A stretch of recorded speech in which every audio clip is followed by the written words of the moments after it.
कोल्हापूरच्या स्थानिक स्वराज्य संस्थांच्या निवडणुकीच्या पार्श्वभूमीवर भाजपने आपली संघटनात्मक ताकद वाढवण्याचा प्रयत्न सुरू केला आहे। याचाच एक भाग म्हणून आज मुंबईतील भाजप मुख्यालयात कोल्हापुरातील एकूण 16 कार्यकर्त्यांनी भाजपमध्ये प्रवेश केला।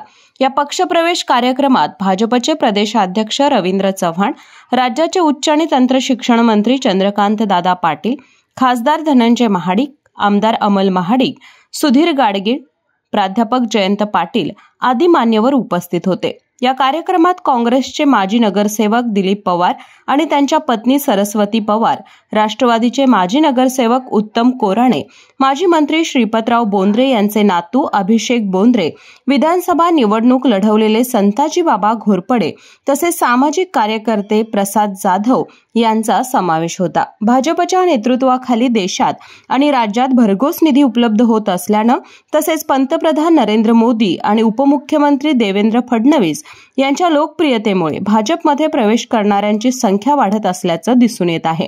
यावेळी बोलताना नामदार चंद्रकांत दादा पाटील यांनी भाजपमध्ये कोणीही अन्यायग्रस्त राहणार नाही, खऱ्या कार्यकर्त्याला न्याय मिळेल असं सांगितलं।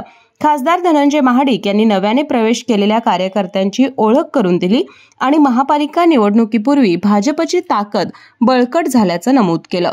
या पक्षप्रवेशात रिक्षा संघटनेचे नेते राजेंद्र थोरवडे, वैभव राजे भोसले, सुशांत सावंत, अभिजित माने, दीपक खांडेकर, मंदार राऊत, संकेत रुद्र, विलास इंदप, देवेश कुबल, सुदर्शन वोरा यांचाही समावेश होता।